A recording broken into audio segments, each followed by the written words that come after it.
ഇനി വയനാട്ടിലേക്കാണ്. വയനാട്ടിൽ നിന്ന് ഫൈസൽ നെടുമാല ചേരുന്നുണ്ട്. ഫൈസൽ, അവിടെ ജഷീർ ആയിരുന്നു ഒരു പ്രശ്നമായിട്ടുണ്ടായിരുന്നത്. അത് മുന്നേ വലിയ രീതിയിൽ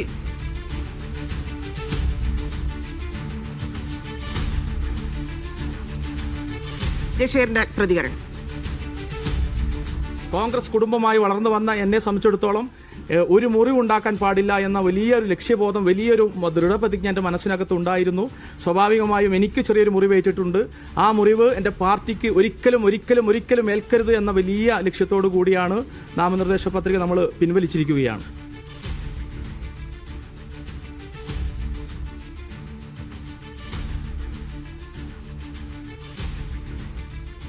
ഫൈസൽ നെടുമാല ചേരുന്നുണ്ട്. ഫൈസൽ, ഈ ജഷീർ ആയിരുന്നു വലിയ തലവേദനയായിട്ടുണ്ടായിരുന്നത്. ജഷീറിനെ സംബന്ധിച്ച് നമുക്കറിയാം, അത്രയധികം ജനങ്ങളുമായി കണക്ട് ആയിട്ട് നിൽക്കുന്ന ആളുകൂടിയാണ്. അപ്പൊ അത് കോൺഗ്രസിന് വലിയ രീതിയിൽ ഇപ്പൊ കേരളത്തിലെ മുഴുവൻ സ്ഥലങ്ങളിലെയും വിമതരെ എടുത്ത് നോക്കുകയാണെങ്കിൽ ഏറ്റവും വെല്ലുവിളി ഉയർത്തിയ അല്ലെങ്കിൽ കൂടുതൽ പണിയെടുക്കേണ്ടി വന്നത് ജഷീറിന്റെ കാര്യത്തിലാണ് എന്ന് മനസ്സിലാക്കുന്നു. അപ്പം അത് ഒരു രീതിയിൽ ഒതുക്കി തീർക്കാൻ അല്ലെങ്കിൽ ജഷീറിന്റെ ഭാഗത്തു നിന്ന് തന്നെ പാർട്ടിയുമായിട്ടുള്ള ബന്ധം, പാർട്ടിയോടുള്ള സ്നേഹം കൊണ്ടൊക്കെ തന്നെ അദ്ദേഹം പിന്മാറുന്നത് എത്രത്തോളം ആശ്വാസം മുന്നണിക്കുണ്ടായിട്ടുണ്ട്? മറ്റു പല സ്ഥലങ്ങളിലെയും പല വാർഡുകളിലെയും അവസ്ഥ എന്താണ്?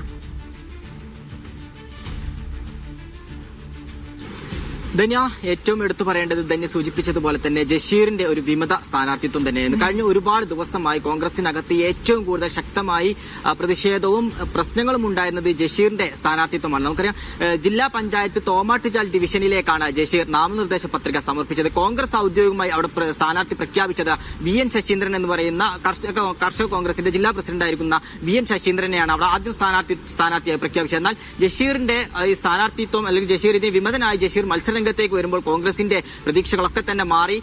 നിരവധി വിവാദങ്ങൾക്കും പ്രശ്നങ്ങൾക്കും അത് വഴിവെച്ചു. ജഷീറിനെ പിന്തുണച്ചുകൊണ്ട് യൂത്ത് കോൺഗ്രസിന്റെയും KSയുടെയും ജില്ലാ ഭാരവാഹികൾ ഉൾപ്പെടെ രംഗത്ത് വരുന്ന സാഹചര്യമുണ്ടായി. KPCC സെക്രട്ടറി ഉൾപ്പെടെ പരസ്യമായിക്കൊണ്ട് ജഷീറിന് പിന്തുണയർപ്പിച്ചുകൊണ്ട് രംഗത്ത് വന്നു. അതുകൊണ്ട് തന്നെ കോൺഗ്രസ് ഏറെ പ്രതിസന്ധിയോടെ നോക്കിക്കണ്ടിരുന്നു. എന്നാൽ ഏറ്റവും കൂടുതൽ കോൺഗ്രസിന്റെ നേതാക്കൾ ഇടപെട്ടതും ജഷീറിന്റെ വിഷയത്തിൽ തന്നെയാണ്. KPCC പ്രസിഡന്റും അതുപോലെ തന്നെ പ്രതിപക്ഷ നേതാവ് ഉൾപ്പെടെ ജഷീറിനെ വിളിച്ച് സംസാരിച്ചു.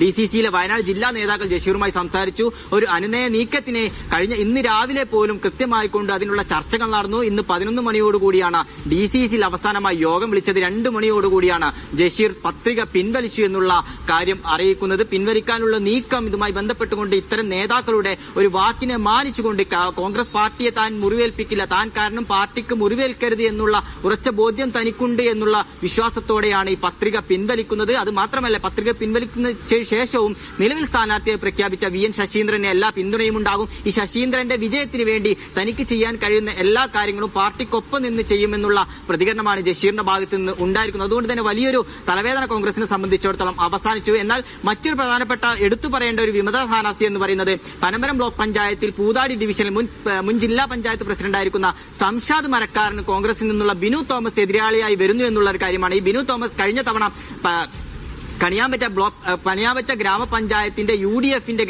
ഭരണസമിതിയിൽ വൈസ് പ്രസിഡന്റായി നിന്ന ആളാണ്. ഈ വൈസ് പ്രസിഡന്റാണ് ഈ മുൻ ജില്ലാ പഞ്ചായത്ത് പ്രസിഡന്റ് സംഷാദ് മരക്കാറിന് എതിരായി വിമതനായി അവിടെ മത്സരിക്കുന്നു എന്നുള്ള മറ്റൊരു വെല്ലുവിളി കോൺഗ്രസിനെ സംബന്ധിച്ചിടത്തോളം ഉണ്ട്. മറ്റൊരു പ്രധാനപ്പെട്ട പ്രശ്നം എന്ന് പറയുന്നത് മീനങ്ങാടിയിലാണ്. മീനങ്ങാടി ജില്ലാ പഞ്ചായത്ത് ഡിവിഷനിലേക്ക് കോൺഗ്രസ് പ്രഖ്യാപിച്ചത് KSയുന്റെ ജില്ലാ പ്രസിഡന്റായിരിക്കുന്ന ഗൗതം ഗോകുൽദാസിനെയാണ്. ഇതിന് ഗൗതം ഗോകുൽദാസിന് വെല്ലുവിളിയായിട്ടുള്ളത് അത് നിലവിൽ കേരള കോൺഗ്രസ് ജോസഫ് വിഭാഗത്തിന്റെ സീറ്റാണ്. ആ സീറ്റിലേക്ക് യൂത്ത് കോൺഗ്രസിന്റെ തന്നെ ജില്ലാ വൈസ് പ്രസിഡന്റ് ആയിരിക്കുന്ന ലിൻഡോ കുര്യാക്കോസ് ആണ് അവിടെ മത്സരരംഗത്ത് ആദ്യം പറഞ്ഞത്. ഈ ലിൻഡോ കുര്യാക്കോസ് ഇന്ന് മാധ്യമങ്ങളോട് പ്രതികരിച്ച ഒരു കാര്യം എന്ന് പറയുന്നത് താൻ യൂത്ത് കോൺഗ്രസിന്റെ സംസ്ഥാന പ്രസിഡന്റിനോട് ഉൾപ്പെടെ സംസാരിച്ചുകൊണ്ട് സമ്മതം ചോദിച്ച ശേഷമാണ് മീനങ്ങാടിയിൽ ആദ്യഘട്ടത്തിൽ മത്സരിക്കാൻ വരുന്നത്. ഈ മത്സരത്തെ അറിഞ്ഞുകൊണ്ട് തന്നെയാണ്, അല്ലെങ്കിൽ ഇത് ഉൾക്കൊള്ളാൻ കോൺഗ്രസ് ജില്ലാ കമ്മിറ്റി തയ്യാറാകാത്തതിനെ തുടർന്നാണ് KSയുന്റെ ഒരു പ്രസിഡന്റിനെ കോൺഗ്രസിന്റെ ഔദ്യോഗിക സ്ഥാനാർത്ഥിയായി മീനങ്ങാടിയിൽ കൊണ്ടുവരുന്നത്. അതിനെതിരെ ശക്തമായിക്കൊണ്ടുള്ള ഒരു പ്രതിഷേധം കേരള കോൺഗ്രസ് ജോസഫ് വിഭാഗത്തിന്റെ ഭാഗത്ത് നിന്നുണ്ട്. അതുകൊണ്ട് തന്നെ മത്സരിക്കാൻ തുടർന്നും ഈ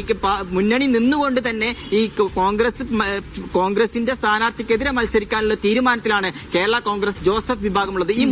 ഈ രണ്ടിടങ്ങളിൽ മാത്രമാണ് നിലവിൽ നാമനിർദ്ദേശ പത്രിക പിൻവലിക്കാനുള്ള സമയം കഴിഞ്ഞതിന് ശേഷമുള്ള കോൺഗ്രസ് നേരിടുന്ന പ്രധാനപ്പെട്ട വെല്ലുവിളി. മറ്റിടങ്ങളിലൊക്കെ തന്നെ ആനപ്പാറയിലായാലും മുള്ളംകൊല്ലി, പുൽപ്പള്ളി ഉൾപ്പെടെയുള്ള പ്രദേശങ്ങളിലൊക്കെ തന്നെ കോൺഗ്രസിന്റെ വിമത സ്ഥാനാർത്ഥികൾ ഉണ്ടായിരുന്നു. ആ പ്രശ്നങ്ങളൊക്കെ തന്നെ പരിഹരിച്ചുകൊണ്ടാണ് കോൺഗ്രസ് മുന്നോട്ട് പോകുന്നത്. ഇന്ന് DCC പ്രസിഡന്റ് ഉച്ചക്ക് മാധ്യമങ്ങളെ കണ്ടപ്പോൾ പറഞ്ഞത് സംസ്ഥാനത്തിന്റെ മൊത്തം കണക്കെടുത്താൽ ഏറ്റവും കുറവ് വിമത സ്ഥാനാർത്ഥികൾ ഉള്ളത് വയനാട് ജില്ലയിലാണ്. അതിന്റെ ബഹുഭൂരിഭാഗം പ്രശ്നങ്ങളും പരിഹരിച്ചുകൊണ്ട് കൃത്യമായിക്കൊണ്ട് ഒരുമയോടുകൂടി തന്നെ വയനാട് ജില്ലയിൽ കോൺഗ്രസ് മുന്നോട്ട് പോകും. UDF ഒറ്റക്കെട്ടായിക്കൊണ്ട് ഈ തെരഞ്ഞെടുപ്പിനെ നേരിടുമെന്നുള്ളതാണ് DCC പ്രസിഡന്റ് അറിയിച്ചത്.